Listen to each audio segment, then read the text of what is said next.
আসসালামু আলাইকুম। আজকে রান্না করব চুই ঝাল দিয়ে গরুর মাংস ভুনা। আমি এখানে 1 কেজি পরিমাণে গরুর মাংস ধুয়ে কড়াইতে বসাই দিছি। 1 কাপের মতো পেঁয়াজ কুচি দিয়ে দিলাম। তারপরে আমি এখানে 1 চামচ জিরা বাটা, 1 চামচ রসুন বাটা আর স্বাদ মতো লবণ যতটুকু প্রয়োজন। আমি যেহেতু জিরা বাটা দিছি তাই সামান্য জিরার গুঁড়া দিলাম। 1 চামচ মরিচের গুঁড়া দিছি। ঝালটা কম দিতে হবে যেহেতু আমি চুই ঝাল ব্যবহার করব, নাহলে ঝাঁঝ লাগবে। 1 চামচ হলুদ গুঁড়া দিয়ে 1 চামচের মতো আদা বাটা দিয়ে এবার এলাচ, দারুচিনি, তেজপাতা দিয়ে আমি 1 কাপের মতো সয়াবিন তেল দিয়ে এটা আমার হাতে আমি মাখিয়ে তারপরে রান্না করব। আমার কাছে সময় কম ছিল, এজন্য আমি মেখে রেখে দিতে পারিনি, না হলে আমি গরুর মাংসটা মাখিয়ে রান্না করতে চাইছিলাম। এটাতে অনেক টেস্টটা অনেক ভালো আসে। তো সময় যেহেতু নাই, এখনই রান্না করা লাগবে, তাই জন্য আমি বেশি করে সুন্দর করে মাখায় একবারে নরম করে নিয়ে তারপরে সেটা গ্যাসটা অন করব। আপনাদেরকে দেখাচ্ছি যে কিভাবে আমি মাখাচ্ছি।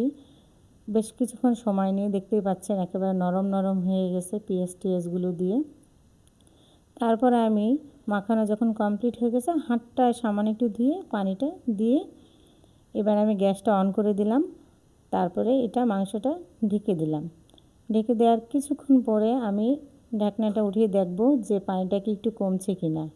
তারপরে যখন আমি ঢাকনাটা উঁচু করলাম দেখলাম পানিটা আসলে মাংস থেকে তো পানি একটা বের হয়, আর এই সামান্য একটু পানি দিছি, এই পানি দিয়ে দুটো মিলে এখন এই পানিটার মধ্যে মাংসটা কিন্তু কম বেশি সিদ্ধ হয়ে যাবে, অর্ধেকের মতো পানিতেই সিদ্ধ হয়ে যাবে। আর আপনার বাকিটা তখন আমি কষাতে কষাতে মাংসটা সিদ্ধ করে ফেলবো। আবার ঢেকে দিলাম, পানিটা কমা পর্যন্ত অপেক্ষা করতেছি। এবার দেখতেছি পানিটা কমে গেছে। এবার আমি চুই ঝালগুলো পরিষ্কার করে ধুয়ে কেটে নিছি লম্বা লম্বা করে। চুই ঝালটা কিন্তু একেবারে টাটকা, যেদিন মাংসটা রান্না করছি ঠিক সেই দিনই চুই ঝালটা নিয়ে আসা হয়েছে। এজন্য আমি আরও আগে দিইনি, না হলে আরেক কিছুক্ষণ আগে দিলে ভালো হয়, কিন্তু যেহেতু সিদ্ধ হয়ে যাবে এই জন্য আমি ঝোলটা কমে গেছে কষানোর সময় তখন আমি দিছি। দেওয়ার পর আমি সুন্দর করে কষায় নিচ্ছি যেন সিদ্ধ হয়ে যায়, আস্তে জালটা রেখে। এরপরে আমি আমার ভাজার কিছু মশলা ছিল গুঁড়া করা, সেই মশলাগুলো আমি মাংসের মধ্যে এড করে দিলাম। আর একটা জিনিস, মাংসটা যদি ভাজা মশলাটা আপনি নামানোর কিছুক্ষণ আগে দেন তাহলে কেমন যেন একটা গন্ধ করে। যখন কষাবেন চেষ্টা করবেন সেই সময় ভাজা মশলাটা দেওয়ার জন্য, তাহলে কোনো রকম গন্ধ থাকবে না।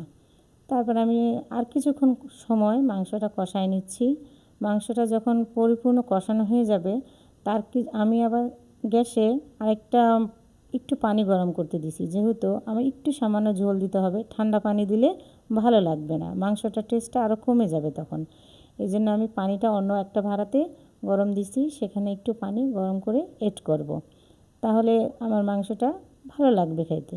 আমি এবার একটু পানি, আসলে আমি ক্লিপটা নিতে ভুলে গেছি তাই আপনাদেরকে দেখাতে পারলাম না কতটুকুন পানি দিছি। তা আপনি দেখতেই পাচ্ছেন সামান্য পরিমাণে পানি দিছি, যেহেতু আমি আলু দিব না, আলু দিলে ঝোলটা টেনে নেয়, এখানে আলু নাই, এই জন্য আমি অল্প পরিমাণে পানি দিছি যেন একটু মোটামুটি ধরনের একটু সামান্য ঝোল থাকে। তারপরে আমার কিন্তু রান্নাটা কমপ্লিট হয়ে গেছে। এবার আমি গরম ভাতের সাথে পরিবেশন করব।